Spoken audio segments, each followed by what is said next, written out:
Welcome to Casual Friday. Hi, I'm Roxanne Richardson, and this is my weekly Casual Friday podcast. Just like with my Technique Tuesday videos, if you'd like to jump from one section of the video to the other, there are direct links down in the video description. In addition, there will be links to patterns or yarns or other topics of interest that I might bring up during the course of the podcast. So this week I've got a few tidbits to talk about, including some knitting history. And I have some finished projects and a new project that I'm working on. And I want to tell you a little bit about some things I'm working on behind the scenes that I can't actually show you yet.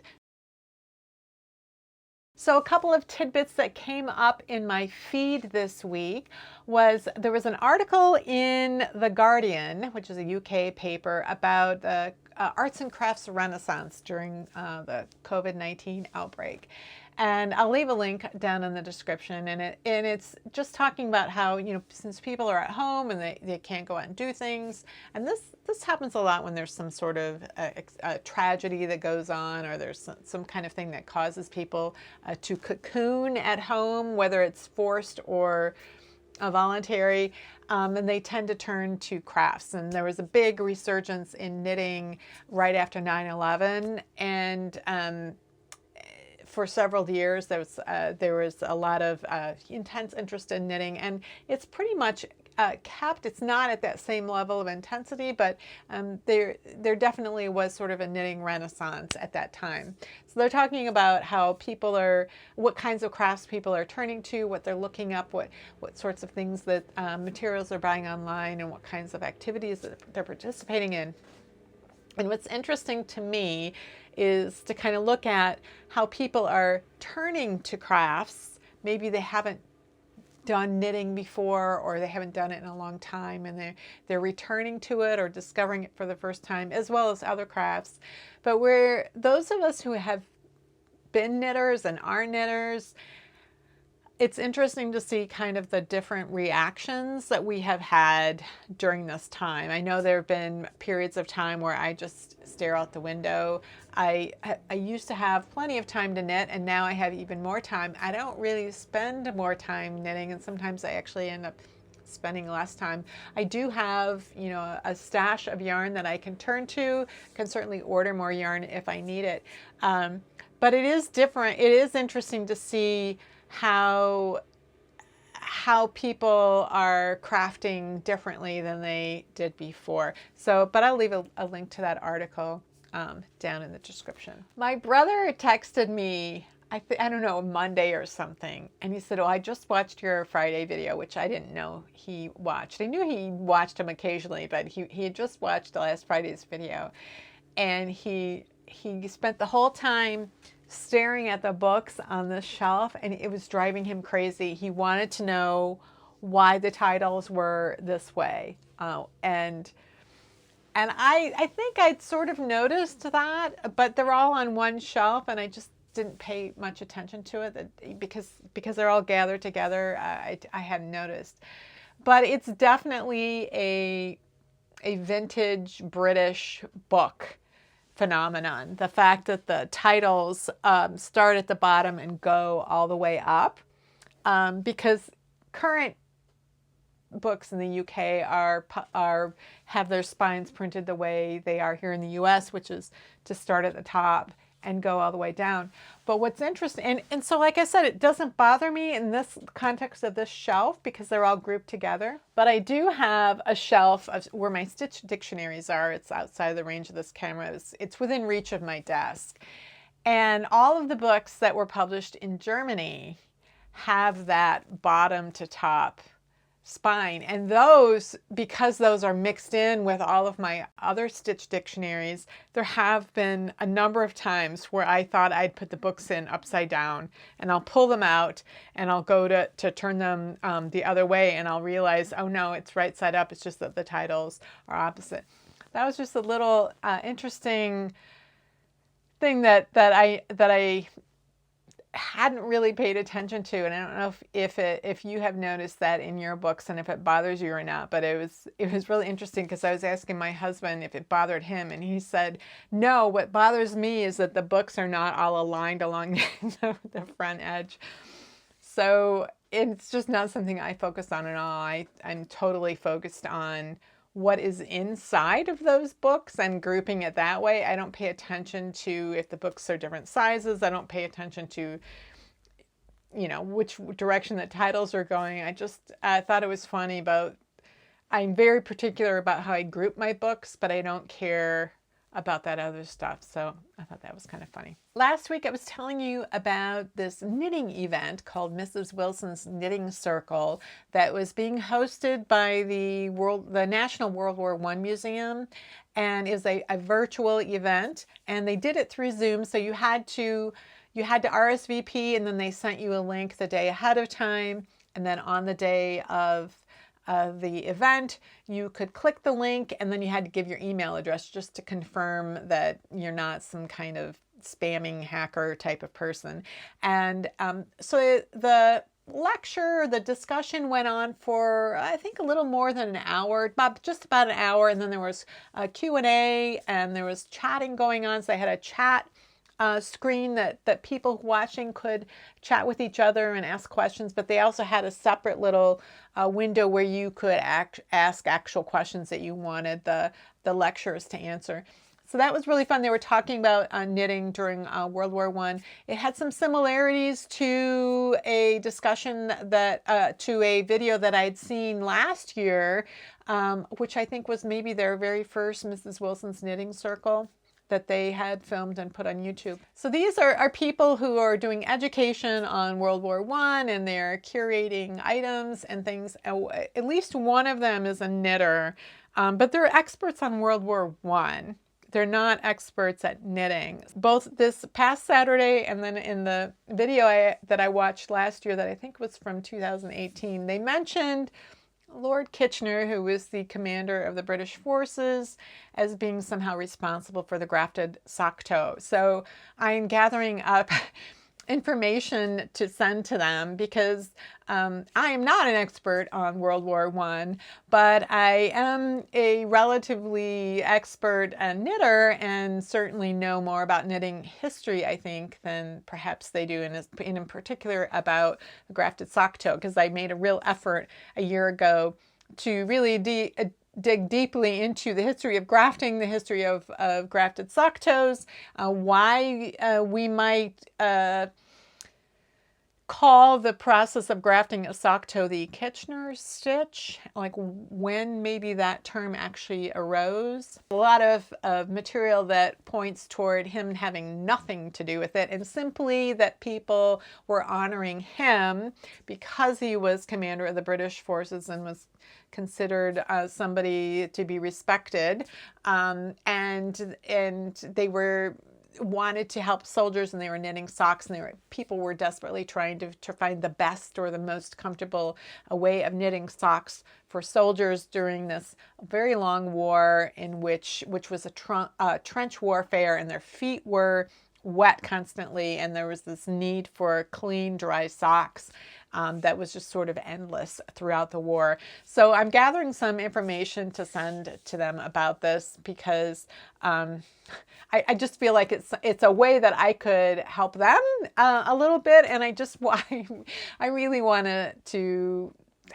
stop this idea that he was responsible for something that knitters had known for probably centuries before he came around. Having said that, they are going to do another Mrs. Wilson's Knitting Circle lecture next month on June 6th. That's Saturday, June 6th. And again, I'll leave a link down in the description, and you can RSVP to it, and they will email you a link probably the day before to remind you of the event, but also so that you know how to get into that Zoom lecture when it comes up. The topic next month is going to be it's going to be Dr. Kara Dixon.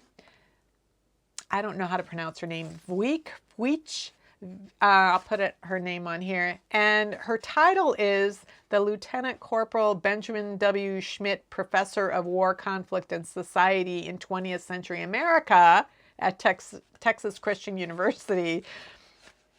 Discusses women's evolving roles before and during World War I and how they were rationalized and explained through the language of motherhood.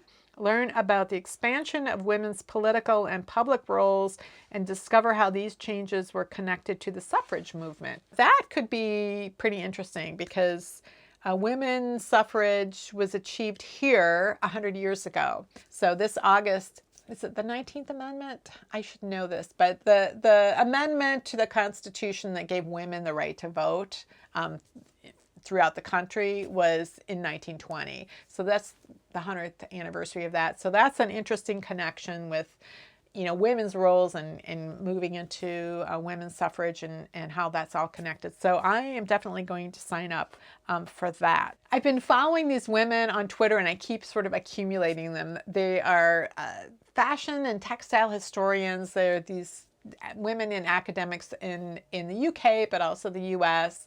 And it's really fascinating to see the things that they retweet that come up in their feed and they retweet. And one of the things that somebody retweeted was what they were interested in is what Florence Nightingale, was a photograph of Florence Nightingale in her older years. She was surrounded by textiles.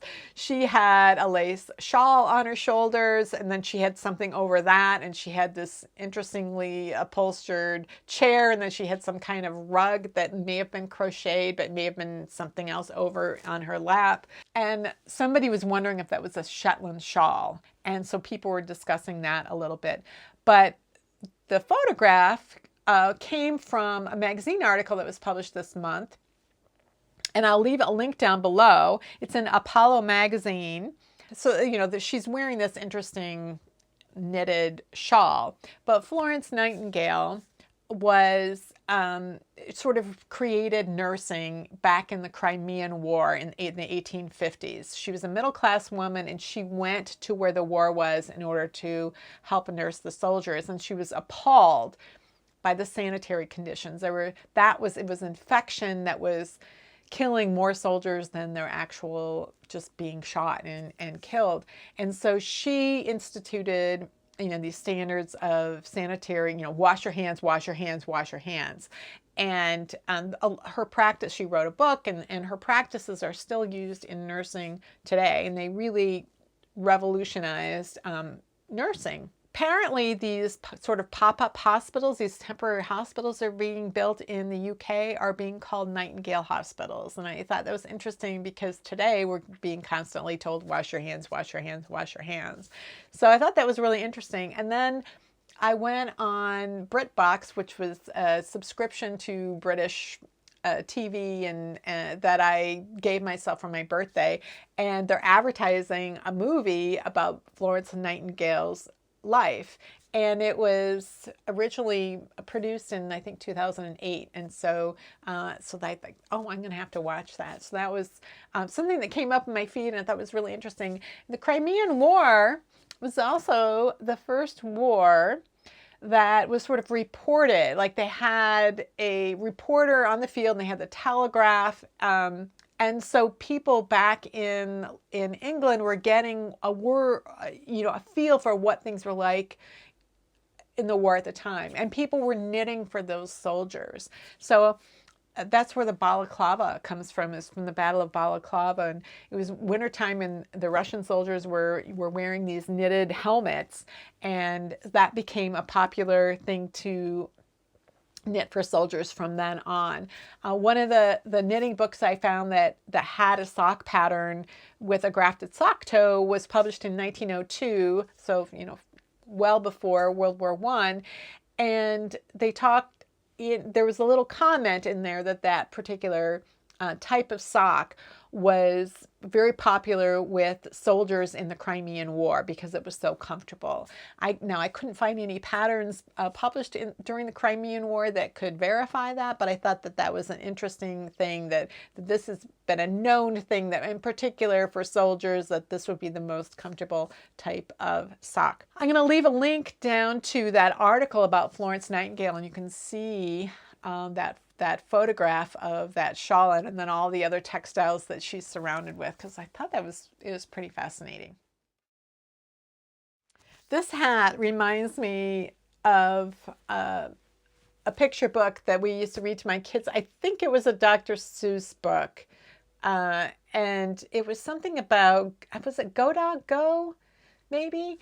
And at the end, there are these dogs talking about, their hats. And do you like my hat?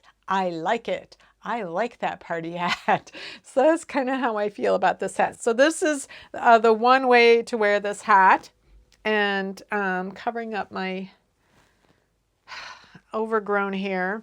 And then the other way is like this, if I can figure out how to get the ears up. There we go. So those ears definitely are up now that I've done the finishing bits of it. So I had asked you guys last week about your opinions. I was kind of talking out loud about trying to figure out how to interpret the very final finishing instructions. So I'm going to show you the overhead of this ridiculous hat. It's foolish, but it's fun. My three-cornered hat comes from this book, Knitting for All Illustrated, which was published in 1941. And so the hat is presented in several different ways. One is in a solid color. It looks like this. You can kind of see that there's a little bit of a dent right there. And then it's presented in stripes, and that you can wear it a couple of different ways. And one way is like this. So you see the triangles, the triangular stripes like that. Or you can turn it around and have this pointy end this way, and you can flatten the ears if you want. So what I have at this point is a hat that looks like this. You can see the triangles there, and on this side you can see this is where the opening is. And so this is the part that goes around the head, and this is the part that becomes the ears. And so there's a final step where I'm supposed to put a tuck in. And I was kind of explaining this last week, and as I was talking it through to you guys, I kind of finally figured out what I thought was what I was supposed to do. So the instructions say begin at the end of the center line of decreases, that is at the edge of the hat, midway between the two ears, and make a tuck on the wrong side of the work about 2.5 inches long, 1/2 inch deep at the center, and tapering off to the ends. So I interpreted that to mean to start here on the wrong side, and that I would have to make a tuck that was about 2.5 inches long, which is just about to the end of where you see this red point right here. And I was trying to figure out, well, does that mean 1/2 inch total or 1/2 inch on each side? And if you read it again, it says 1/2 inch deep, so that would mean a full inch that was taking in. And what I realized as I was talking it through last week was that tapering it would mean that, have a 1/2 inch along here, and then as I get to this ending point, I gradually make this little seam narrower, and I do the same as I approach the little bit of gray down here. And I was asking you guys what you thought, and most of you agreed that I had it right. There were a few of you who thought that the tuck should be going this way across here between the two ears. There are a couple of things that helped me understand what's going on and to know that I was on the right track. But there are a couple of things that helped me confirm that. One is, the point of this is to take in some fabric so that the ears are going to come up. So anytime you are following an instruction you've never seen before, you don't quite understand, rather than to just try to follow it, what I do is try to understand what the purpose is. So I can see that these ears kind of go out that way, and I knew that if I was going to take in some of the fabric this way, that would cause the ears to go up. So I understood that, and I could kind of see in this photograph there's this little dent here, which I think is because of that tuck. The advantage that I have over some of you is that I actually knit this, and so I know how I constructed it up to this point. So when they are telling me to start at the center line of decreases, this is the center line of the decreases right here, and it is the edge of the fabric. It could be that some of you thought I was supposed to go right along the edge here, but it sounded like people were thinking it was to go here. If I take in an inch of fabric along here, look at what happens to the stripes. They become mismatched. So that to me is clearly not the right thing, because you're going crosswise and you're not at the edge. And what's not going to be clear to a lot of you is that this is actually the edge of the fabric. This is what the hat looked like before I sewed it up. So this edge along here, all of that is cast on edge. And in order to create this shape, at the beginning of every row, I did a knit 2 together here, and then when I got to the center, I did a knit 2 together, and then another knit 2 together, and then I did a knit 2 together at the end of the row. And by doing that constantly, that's what creates these stripes. And so this is actually the selvage right here. This is the only actual edge of the fabric. This is the cast on edge, but these are the sides, the selvages. And it ends right here with just a couple of stitches. So when they say to begin at the decrease line along the edge, they're talking about right here. Now, in order to get from this shape to the shape that I have for the hat, what has to happen is that these edges are folded under to the corners here, like that. Let me do it this other way so that that decrease line is on the inside. So it's full, and that's what creates the hole for the head. So this is the edge at the center line of decreases. And when these are folded together, then these are the ears. And so what they want to do is to create a little tuck right here that's going to pull those ears, going to pull the ears in. A clue that tells me that I'm on the right track. And this is something that I noticed when I was knitting, and I couldn't understand why my fabric looked different. Look at the triangles here. You look how kind of wide these triangles are here. Now look at what mine looks like. Look how pointy my triangles are. That was something that I noticed when I was knitting, and I couldn't figure out why mine looks so different. But look what happens when I pinch it in.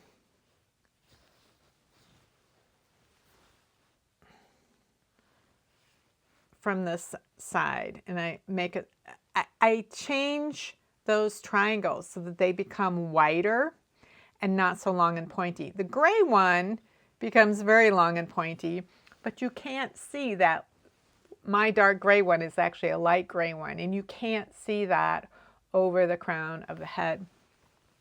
So that was what really cinched it for me that I was on the right track, was when I saw what taking in the fabric along that line of decreases, what that would actually do.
I'm going to just keep this hat on for right now.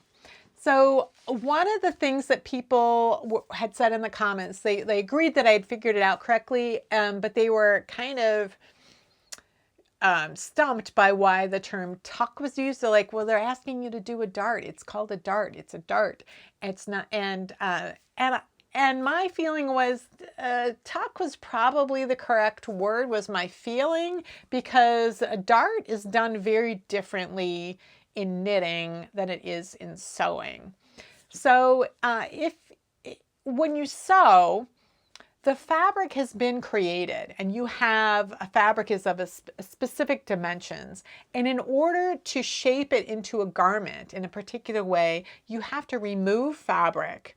So you're removing fabric and then you're sewing pieces together in a very particular way. And one of the things that you can do, if you need a piece of fabric where the center of the fabric is longer than the edge of the fabric, you can do something called darts, and you end up folding the fabric in kind of a triangular shape on the back end.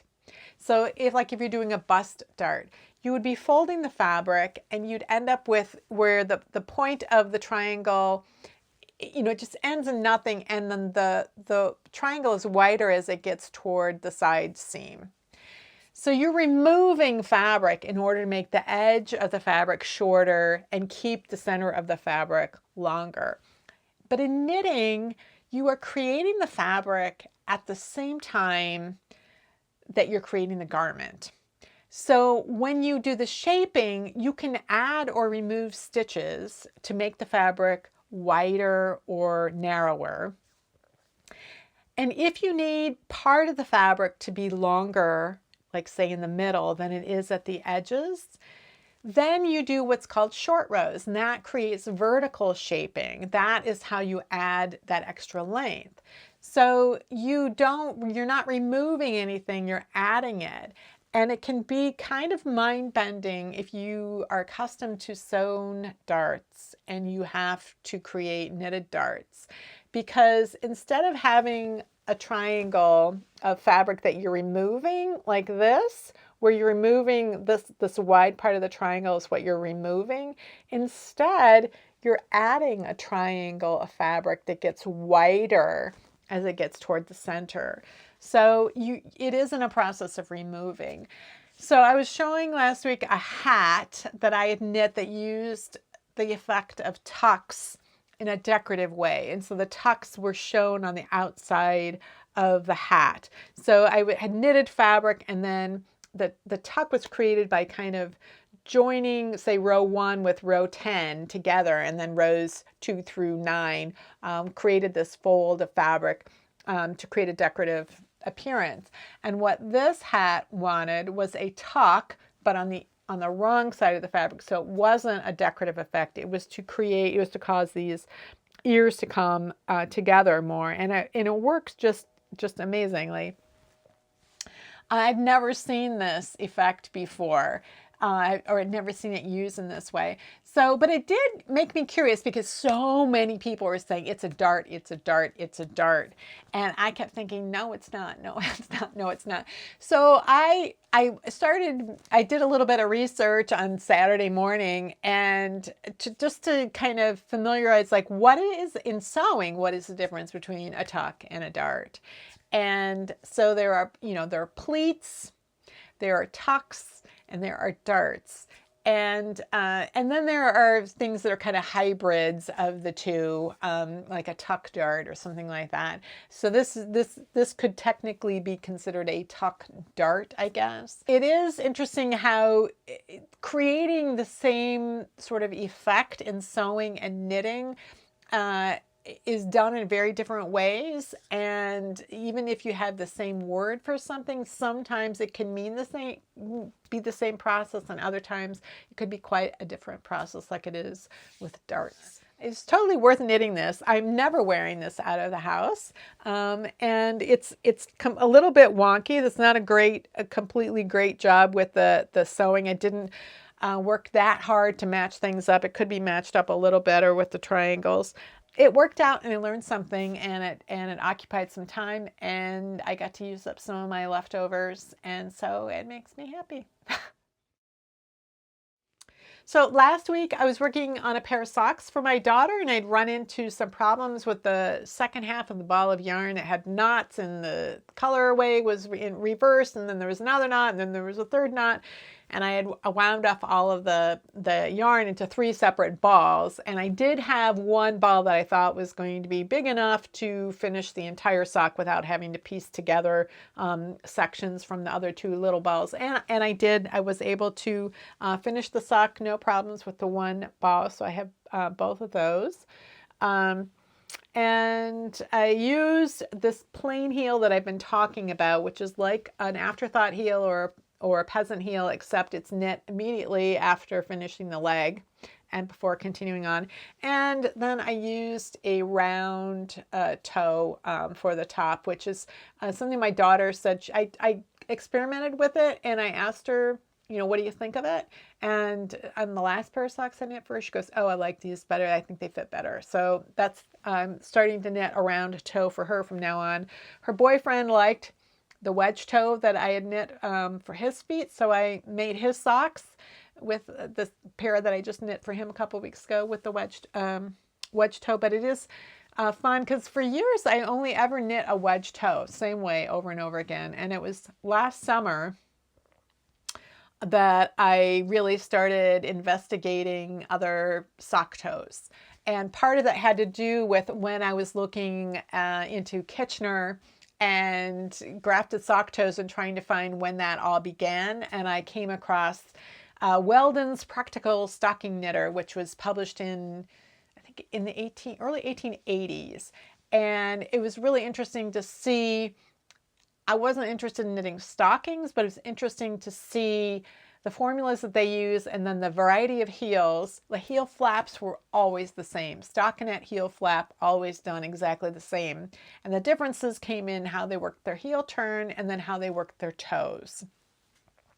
So I experimented with several different sock toes from that booklet. And just in the past couple of days, I started looking again at some other toes in there and that I want to experiment with, and I think I'll do some videos on that. So when I was doing all of this research, I was looking at these 19th century knitting manuals, and I found a knitting manual called the Finchley Manual. It was like number 4 out of a series of 7. They were on different types of topics, and the Finchley School of Industry was one of these British technical schools, or I think they were called. They were for poor children to learn life skills as well as skills that would make them employable. So it would be a way of economically managing their own homes, but also make them skilled enough to get a job as a servant. The manual that I had found was on plain needlework, and that included sewing garments as well as knitting stockings and that kind of thing. And so in the book was a method of grafting that I'd never seen before.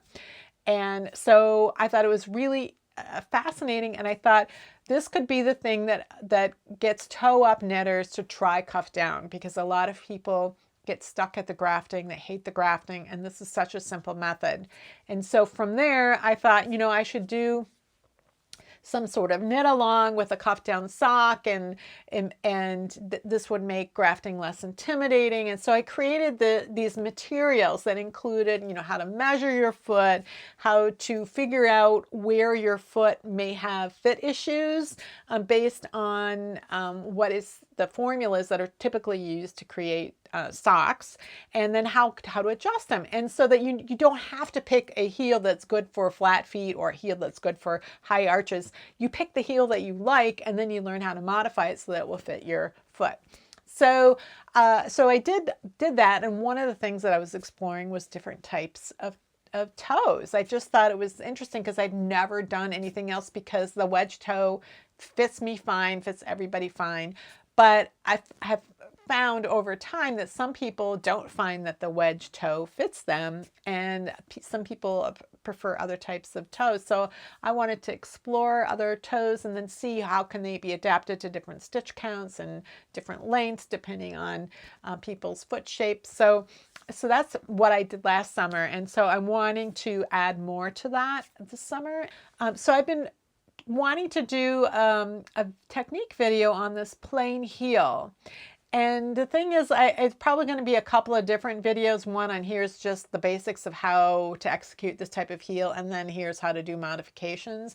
And I was really trying to work through how am I going to explain this, or how do I want to explain this? And I realized that it would be a good supplement, like an additional add-on to the August sock knit-along materials that I did last summer. What I'm thinking I'm going to do is create written reference materials and then supplement that with the videos. So the videos will be on my YouTube channel. Anybody can look at them, but there'll be more information, written reference material that people can look at and refer to if they want to make other sorts of modifications that wouldn't be ideal for trying to go through in a video. And so if you have the August sock knit along pattern already, at some point it will be, the pattern will be updated and it will include that information. And if you don't have the August sock knit along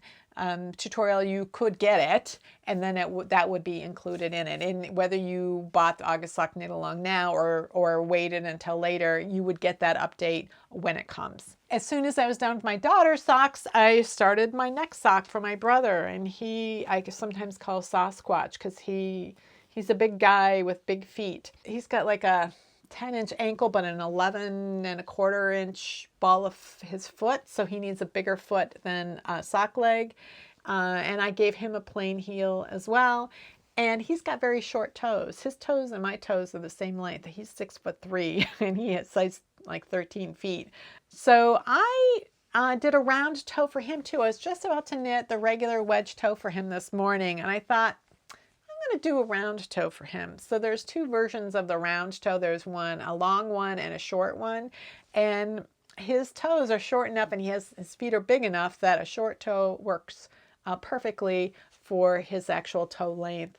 And I think it's a nice one. It'll be interesting to find out if he likes this, the fit of this any better or any differently than the toes of other socks. And I'm curious about this heel too. I don't think I've knit this heel for him. I know I haven't knit this heel for him before. I don't know if I've knit him a peasant heel before. So it'd be interesting to know if this, how this fits him. So a couple of weeks ago, I was telling you about my friend Oli Petter has an article in Piecework magazine about different types of stranded color work, the different methods of knitting those. And so we were emailing back and forth. And I was asking him, because I'm working on it, sort of on the back burner right now, this traditional Danish sweater that I'm working on from this book I've talked about a few times. And I was asking him if he had any recommendations for books on traditional Swedish knitting. And because I know about twined knitting, like I have a book called, I think it's right here. It's called Two-End Knitting right here. It's twined knitting, and that's a traditional technique in Sweden. And so he told me, oh, there's none that are any good. And then he emailed me later that day. Oh no, there are some good ones. He's like, I forgot about these. His knitting library is probably twice as big as mine. I have maybe somewhere between 150 and 120 knitting books. And he's got like 350 or something like that.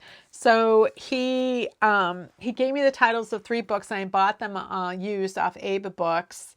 I don't know that any of these are currently in print, but I'm going to show you. I haven't even cracked these open yet. I just got them and I have not looked at them yet. But Oli Petter recommends these, so they have to be good. So one is called Swedish Sweaters: New Designs from Historical Examples. So that's this one.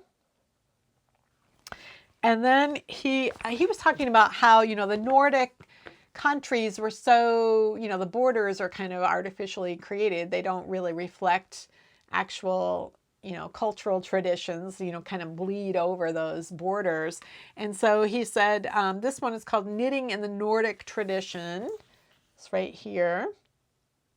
And then I don't don't know if he recommended this one or if I found this when I was searching for these two, and there were two different books by the same woman. They had slightly different titles, and I was asking him if he knew if they were the same or different. He said they're the same.